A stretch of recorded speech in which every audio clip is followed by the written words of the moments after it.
боюнча окуучуларга болгон укук жетиштүү, окуучулардын укугу аябай жетиштүү, окуучулар корголот дайыма.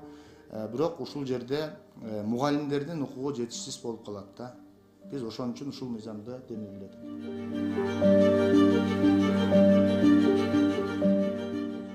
Тактап айтып кете турган болсок, педагогикалык кызматкерлерге карата сыйлабастык мамиле, мазактоо, жаман сөздөр, адепсиз жаңсоолорду жасоо 3000 сом, 12 жаштан 16 жашка чейинки жашы жете элек адам тарабынан жасалган учурда 2000 сом өлчөмүндө айып пул менен жазаланат. Укук бузуу кайталанса 5000 сом өлчөмүндө айып пул же 3 суткадан 5 суткага чейин мөөнөткө административдик камакка алууга. Бул 12 жаштан 16 жашка чейинки жашы жете элек адам тарабынан жасалса 4000 сом менен жазаланат. Мындай санкциялар жашы жете элек окуучунун ата-энесинин бирине же эгерде ал эрезеге жеткен болсо, окуучунун өзүнө же ошого жараша тарбиялык мамилелердин катышуучусу болгон башка адамга колдонулат.